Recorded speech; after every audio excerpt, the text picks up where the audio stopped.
What if the Earth you know is not the real Earth at all? What if the oceans, the mountains, even the very air you breathe were part of a grand design? A design not by nature, not by chance, but by the hand of one man. His name was Morrow, and his plan was never meant to be understood. Imagine walking through your city one night. The streets feel the same, the lights flicker as always, but something about the silence is different.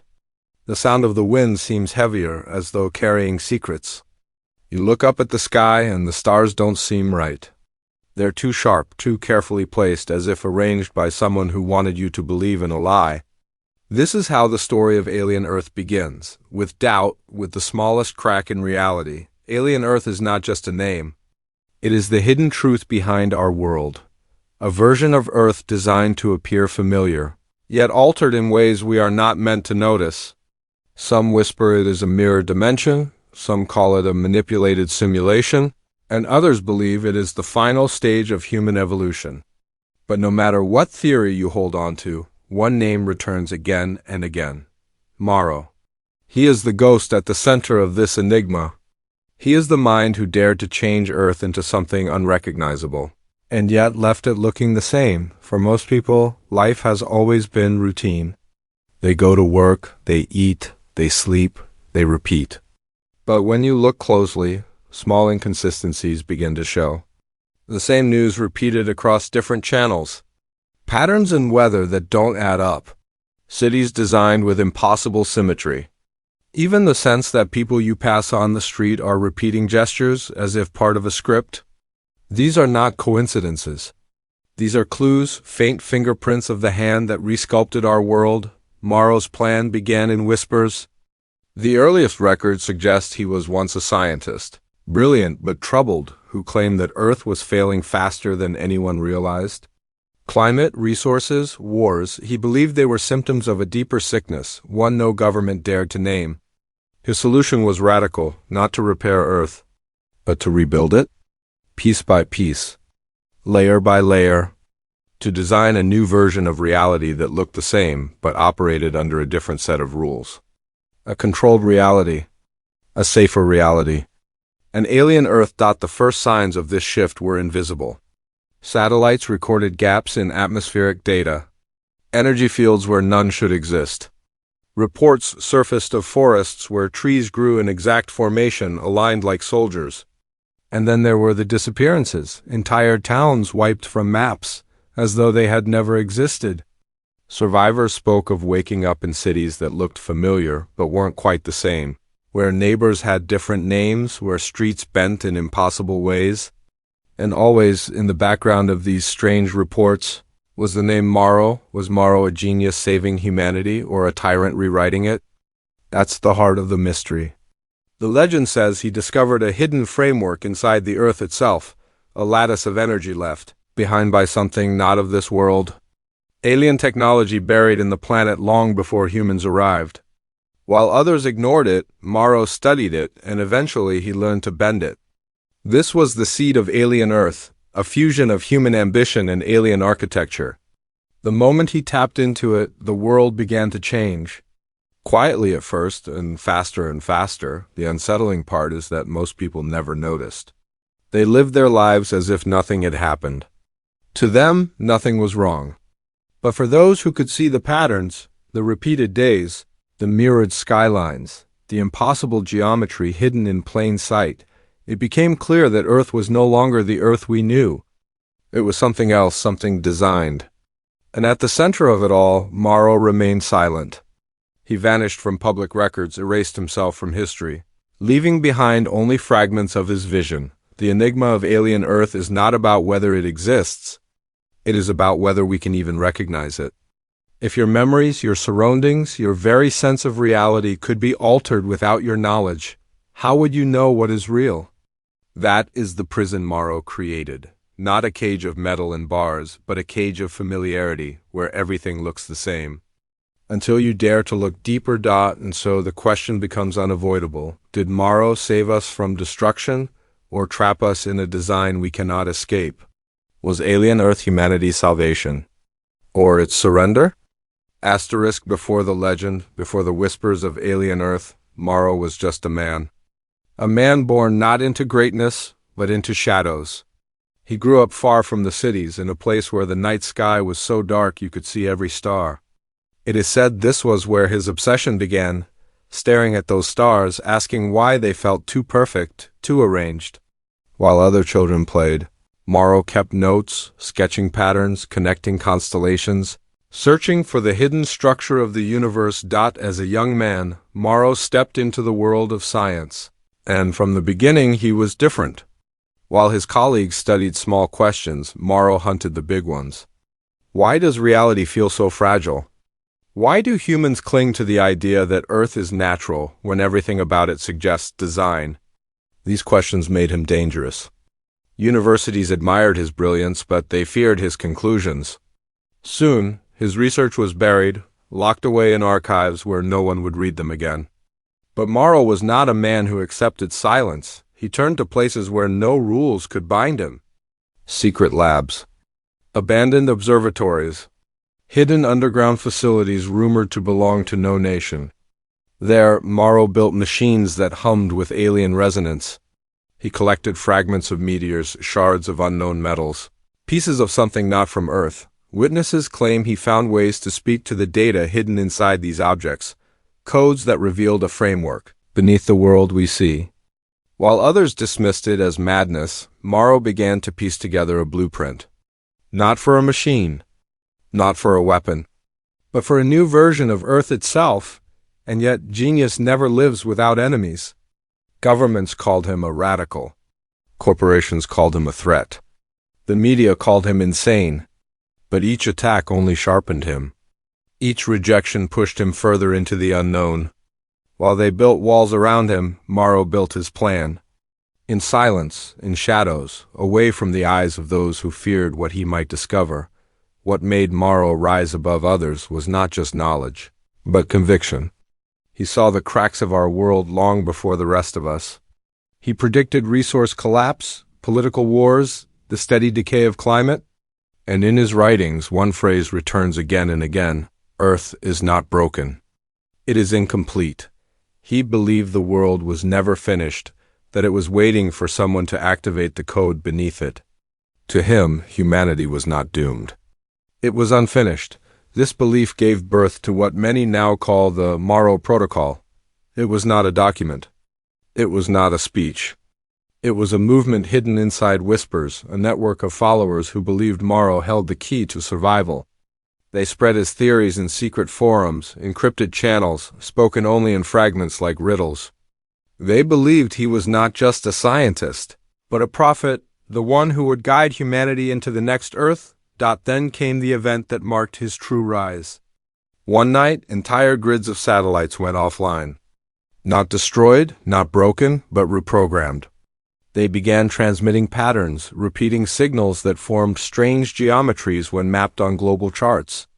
No nation claimed responsibility, but those who understood knew whose fingerprints it bore. Morrow had taken control of the sky, and from that moment on, his name could no longer be erased. Stories say that when authorities finally tracked him, they found nothing. Empty buildings, humming machines, walls covered with blueprints of impossible architecture. Some spoke of doorways that led nowhere, rooms that bent space, mirrors that did not reflect correctly. All abandoned, as if Morrow had left moments before they arrived. It was the first clear sign that he was ahead of everyone, not by steps, but by entire worlds, and yet Morrow was not reckless. He did not reveal everything at once. He released fragments, just enough for people to see the cracks in their world. A storm that repeated across 3 continents in identical form. Buildings designed with alien proportions. Streets where shadows moved a fraction too slow. Each one a breadcrumb leading only to him. This is how Morrow rose, not with armies, not with governments, but with truth. Truth too sharp for ordinary minds, truth that cut through the illusion of Earth itself. He did not wait for permission. He did not ask for followers. He simply revealed what had always been there. And in doing so, he changed everything. But with his rise came the question that haunts us still. Was Morrow building a future for humanity, or stealing it from us? Was he unlocking a hidden gift or rewriting reality to fit his own image? The world could no longer ignore him. And yet Morrow remained untouchable, because while they searched for him in cities and bunkers and laboratories, he was already moving toward the final stage of his plan. A plan that would soon give birth to the world we call Alien Earth. Asterisk, every rise has a purpose. Every shadow hides a blueprint. For Morrow, it was never about power or fame or the kind of control dictators dream of. His eyes were fixed on something far greater. A vision that would outlive him. A design so large, so terrifying, that most minds collapse under the weight of it. This was the master plan. Morrow believed the Earth we knew was only a sketch, not the finished drawing. He claimed humanity had been living in a prototype, a first version of the world, unstable and incomplete. Wars, hunger, climate collapse. These were not accidents of history, but signs that the framework of Earth was decaying. To him, the only path forward was not to repair the old Earth, but to overwrite it with a new one. The plan, as fragments describe, was not a single event but a sequence, a series of carefully timed phases. Phase 1, erase the cracks.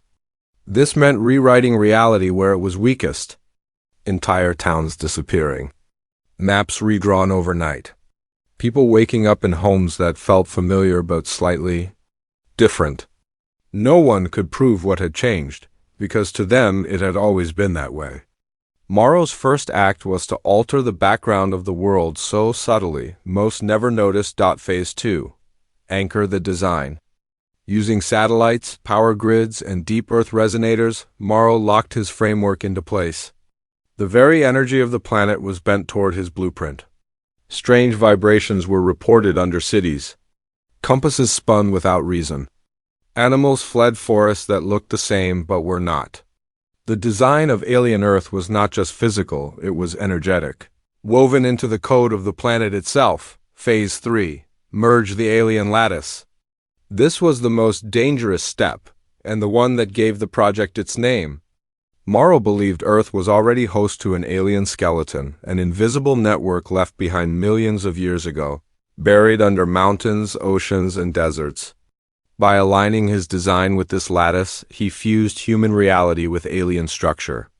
The result was Alien Earth, a planet that looks the same on the surface, but underneath runs on rules no human ever agreed to. The master plan was not just about survival, it was about transformation. Morrow's writings suggest he wanted to prepare humanity for a future beyond Earth. To him, humanity was fragile, too weak to face what was coming. Alien Earth was his solution, a world reshaped to be harder, faster, stronger, a training ground for the next stage of evolution. In his mind, he wasn't destroying Earth, he was finishing it, but the cost was everything. Free will, memory, reality itself. Every time Morrow rewrote a piece of the world, people lost fragments of themselves. A brother remembered a childhood that never happened. A mother recognized a child she had never raised. History books bent to fit the new design. And slowly, humanity's grip on what was real began to dissolve. Was Morrow saving us or turning us into prisoners of his vision? That question burned at the center of the storm, and yet there was beauty in the terror. Cities that glowed with impossible geometry.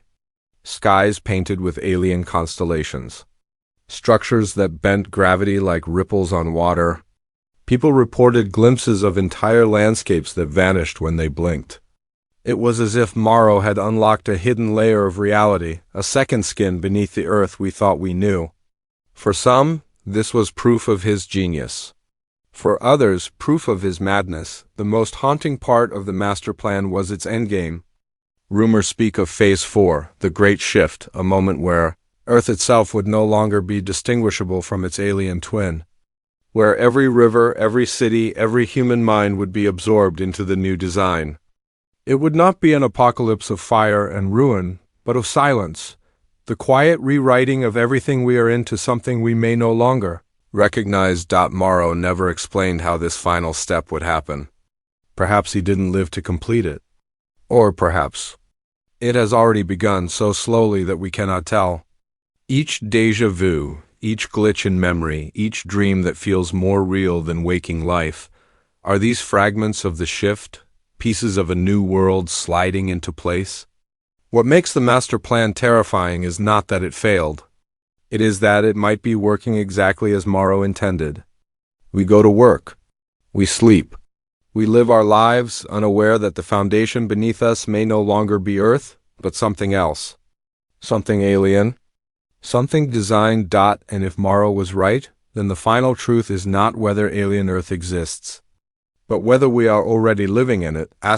Morrow vanished as suddenly as he appeared. No body, no grave. No final broadcast declaring his triumph. Just absence, the kind of silence that feels louder than any voice. The world expected him to fall like any other man, exposed and broken. Instead, he dissolved into the folds of his own creation. And that is where the true mystery begins. His machines still hum in abandoned facilities, their designs impossible to replicate. Blueprints etched into walls with codes no language can fully decode. Journals scattered with half-formed diagrams, arrows pointing toward stars that don't exist in our charts. Each fragment feels deliberate, as if Morrow wanted us to find pieces but never the whole. Like he knew his work was not meant to be explained, only to be continued. But perhaps the most haunting part of his legacy is not what he left behind, but what he took with him. Memories, entire pieces of history seem missing, replaced by blanks we cannot fill. Ask 10 people about the same year, and you will hear 10 different versions. Wars that some remember and others deny. Cities that once stood but no longer appear on maps. Faces in photographs blurred as if reality itself rejected their existence. These are not accidents. They are scars, the echoes of a world rewritten, and still, Morrow's presence lingers like a shadow across time. Sightings of him surface every decade. A man with no face standing in photographs.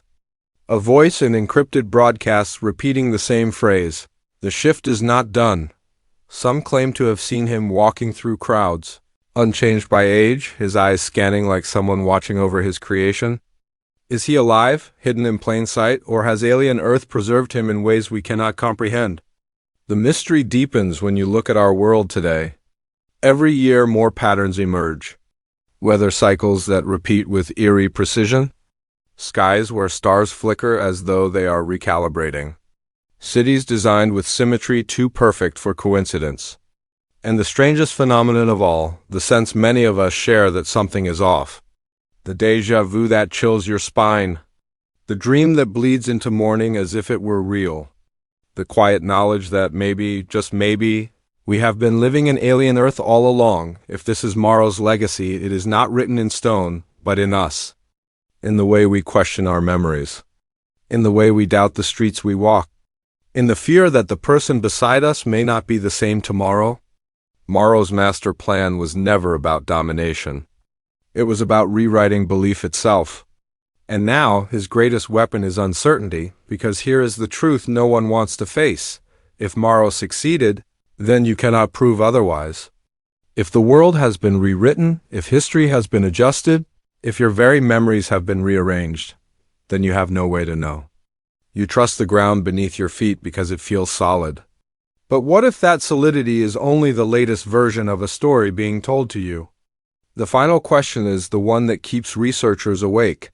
The one conspiracy hunters circle again and again. Did Morrow finish his plan? Or is the great shift still unfolding right now, too slow for us to see, too subtle for us to stop? Every small glitch in our lives could be another line of code being rewritten. Every unexplained silence in the world could be Morrow's hand turning the page. And so, the legacy of Morrow is not an empire, not a monument, not even a revolution. It is a question. A question that gnaws at us every time we sense reality slip. Is this the Earth I was born on? Or is this alien Earth, the one Morrow left behind? The mystery remains because it was designed to remain. Morrow knew that the strongest prison is not made of steel, but of doubt. He did not need to convince the world. He only needed us to question it. And in that sense, his plan was perfect. So the next time you feel déjà vu, the next time you notice a street corner that doesn't match your memory, the next time you look up at the sky and feel the stars are wrong, remember this: maybe you are not imagining it. Maybe you are standing in Morrow's legacy. living inside the design of a man who refused to accept